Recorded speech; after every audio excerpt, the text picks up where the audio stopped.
નમસ્કાર, આધ્યાત્મિક મહાશક્તિમાં હું મોનાલી સોની આપ સૌનું સ્વાગત કરું છું। આજે છે આમલકી એકાદશી। વિશેષ રીતે આમલકી એકાદશીને પુણ્ય પ્રાપ્ત કરવા માટે વિશેષ માનવામાં આવે છે, કારણ કે આજના દિવસે આમળાનું વૃક્ષ ઉત્પન્ન થયું હતું। આમળાનું વૃક્ષને ખૂબ જ પવિત્ર માનવામાં આવે છે। શ્રી હરિ ભગવાન સાક્ષાત વિષ્ણુ જે છે તે આમળાના વૃક્ષમાં બિરાજમાન થયેલા છે। આ વૃક્ષને આદિ વૃક્ષ માનવામાં આવે છે, જે પુણ્યને પ્રાપ્ત કરાવનારું છે, માટે આજના દિવસને પણ આમલકી એકાદશી કહેવામાં આવે છે। જ્યારે આ એકાદશીની વાત કરીએ તો આમલકી એકાદશીનું વ્રત કરવાથી તમારા તમામ પ્રકારના જે પાપો છે તે નષ્ટ થઈ જાય છે। તમારા આવનારા જે 7 જન્મ જે છે તે 7 જન્મમાં ભગવાન શ્રી હરિ વિષ્ણુની કૃપા તમને પ્રાપ્ત થાય છે। સાથે સાથે તમારા જીવનમાં આવનારા દરેક સંકટોને ભગવાન હરી લે છે, તમને ખૂબ જ સારી રીતે તમારું રક્ષણ કરે છે, તમારો બચાવ કરે છે। આ એકાદશીનું પુણ્ય કરવાથી એવું કહેવામાં આવે છે કે આમલકી એકાદશીનું વ્રત જે વ્યક્તિ કરે છે અને તેના નિયમોનું પાલન કરે છે તો વ્યક્તિને 7 જન્મમાં ભવો ભાર ભગવાન શ્રી હરિ વિષ્ણુ તેના દરેક જન્મમાં તેનું રક્ષણ કરે છે અને તેને આશીર્વાદ આપે છે। જ્યારે આપણે વાત કરીએ તો ભગવાન શ્રી હરિ વિષ્ણુ જે છે તેમની નાભીમાંથી તેમણે બ્રહ્માજીને ઉત્પન્ન કર્યા હતા, અને જ્યારે બ્રહ્માજી ઉત્પન્ન થયા તો બ્રહ્માજીના નાસિકામાંથી એવું કહેવાય છે કે દેવ, દાનવ, ગંધર્વ, યક્ષ, નાગ વગેરે જેવા જે દેવ લોક અને દૈત્ય લોક પૂરું જે છે તે ભરાઈ ગયું હતું। ત્યારે જે ઋષિ મુનિઓ હતા, જે મહર્ષિઓ હતા, જે દેવો હતા, તે લોકો આમળાના વૃક્ષ નીચે બિરાજમાન થયા। ત્યારે બધાને નવાઈ લાગી કે શા કારણે દેવો જે છે, જે મહાન ઋષિઓ જે છે, જે ગાય છે વગેરે જે પવિત્ર જે આત્મા હતી, જે પવિત્ર વસ્તુઓ હતી, તે દરેકે દરેક જે છે તે આમળાના વૃક્ષ નીચે બિરાજમાન થઈ। ત્યારે તેઓએ ભગવાન શ્રી હરિ વિષ્ણુને પૂછ્યું કે હે ભગવાન, તમે આનું અમને રહસ્ય બતાવો કે આમળાના વૃક્ષ નીચે શા કારણે બધા ઋષિઓ જે છે એમને ત્યાં બિરાજમાન થયા। ત્યારે ભગવાન શ્રી હરિ વિષ્ણુ કહે છે કે આમળાનું વૃક્ષ મને સૌથી વધારે પ્રિય છે। આમળા જે છે તે ખૂબ જ પવિત્ર દ્રવ્ય માનવામાં આવે છે। વ્યક્તિના જીવનની સૌથી અમૂલ્ય ઔષધિ છે તે છે આમળા છે। આમળા વ્યક્તિના જીવનમાં દરેકે દરેક રીતે ખૂબ જ મહત્વના ઉપયોગી થાય છે। સાથે સાથે શ્રી હરિ વિષ્ણુએ જણાવ્યું હતું કે જે આમળાનું જે મૂળ જે છે તેમાં હું બિરાજમાન થઉં છું।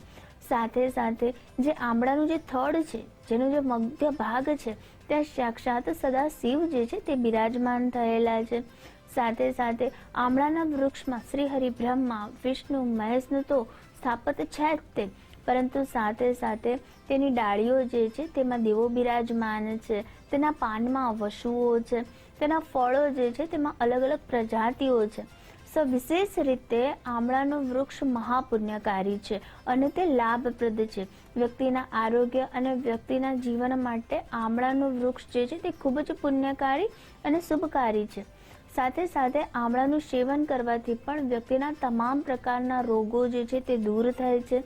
સાથે સાથે આમળાના વૃક્ષની પૂજા કરવાથી શ્રી હરિ વિષ્ણુ પ્રસન્ન થાય છે, તેના ભવના પાપ સંકટો જે છે તે ટળી જાય છે અને શ્રી હરિ વિષ્ણુની કૃપા તેને જન્મો જન્મ પ્રાપ્ત થાય છે। આમલકી એકાદશીની વ્રત કથા મહત્વની વાત કરીએ તો વૈદેશ નામનું એક નગર હતું, ત્યાં ચિત્રસેન નામનો એક રાજા હતો। તે નગર ખૂબ જ પવિત્ર હતું, ત્યાંની જે પ્રજા હતી ખૂબ જ દયાળુ હતી। દરેકે દરેક વ્યક્તિ વિષ્ણુ ભક્ત હતા, શ્રી હરિ ભગવાન વિષ્ણુના વ્રત પાલન કરતા હતા, 11 પુણ્ય કરતા હતા, અને એવું કહેવાય કે તે નગરના લોકો ખૂબ જ ધર્મપ્રિય હતા। પરંતુ એક દિવસ ત્યાં એ નગરમાં એક શિકારી આવી જાય છે।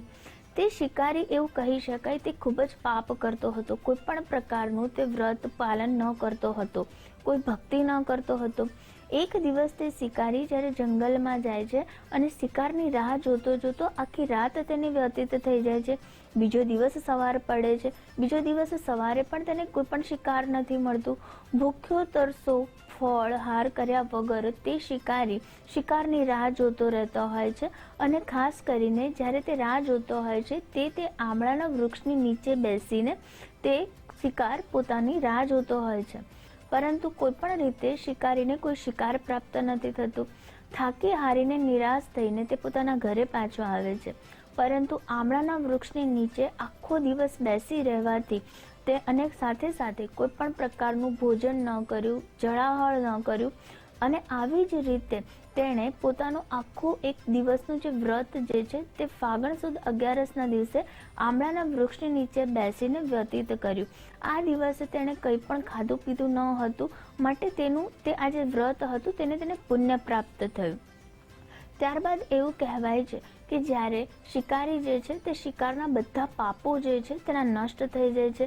ભગવાન શ્રી હરિની વિષ્ણુની કૃપા તેને પ્રાપ્ત થાય છે. શિકારીના આમલકી એકાદશીના વ્રતના મહાત્મ્યના લીધે તેના પુણ્યના પ્રતાપે તે વિદુરથ રાજાને ત્યાં જન્મ લે છે. વિદુરથ રાજા તે ખૂબ જ પુણ્યશાળી રાજા હોય છે, તે પણ શ્રી હરિ ભગવાન વિષ્ણુના ભક્ત હોય છે. અને ત્યારબાદ જે આ શિકારી છે તે વિષુરથ નામે તે પ્રસિદ્ધ થયો. ત્યાં આગળ તે વિષુરથ રાજાના નામે તેણે તે પ્રજાઓમાં ખૂબ જ ધર્મના કાર્યો કર્યા. ભગવાન શ્રી હરિ ભગવાનની વિષ્ણુની ભક્તિ કરી અને સાથે સાથે દાન, પુણ્ય, વ્રત, તપ કરી પ્રજાનું તેણે ખૂબ જ રક્ષણ કર્યું. તો શ્રી હરિ ભગવાન વિષ્ણુની આમલકી એકાદશીનું વ્રત કરવાથી શિકારીને પણ તેના ભવના જે પાપો હતા તે પણ નષ્ટ થયા અને તેને નવા જન્મમાં ખૂબ જ સારા એવા પરિવારમાં તે રાજા રૂપી જન્મ થયો હતો. એવું કહેવાય છે કે જે આમળાનું જે વૃક્ષ જે છે તેમાં શ્રી હરિ ભગવાન વિષ્ણુ બિરાજમાન છે, માટે આમળાના વૃક્ષની આમલકી એકાદશીના દિવસે તમારે 28 કે 108 વાર પરિક્રમા કરવી જોઈએ અને શ્રી હરિ ભગવાન વિષ્ણુનું નામ અને જપ કરવો જોઈએ. જો આ ઉપાય કરવામાં આવે તો માતા લક્ષ્મીજી પણ ખૂબ જ પ્રસન્ન થાય છે, કારણ કે શ્રી હરિ વિષ્ણુ ભગવાનની પૂજા પ્રાપ્તિ કરે છે તો તેના ઘરે માતા લક્ષ્મીનું આગમન પણ હંમેશા રહે છે અને તેના ઘરમાં અષ્ટ પ્રકારની લક્ષ્મીનો વાસ થાય છે, જે તેના તમામ પ્રકારની દુઃખ અને દરિદ્રતા દૂર કરે છે. સાથે સાથે સુખ, સમૃદ્ધિ, વૈભવ, સંતતિ, સાધન દરેક પ્રકારની સુવિધાઓ માતા લક્ષ્મીજી અને શ્રી હરિ ભગવાન વિષ્ણુની કૃપાથી તે વ્યક્તિને પ્રાપ્ત થાય છે. તો આવી જ રીતે આમલકી એકાદશીનું વ્રત પુણ્ય કરીને તમે પણ પોતાના જીવનમાં પુણ્ય કર્મ પ્રાપ્ત કરો. તે સાથે હું રજા લઉં છું. નમસ્કાર.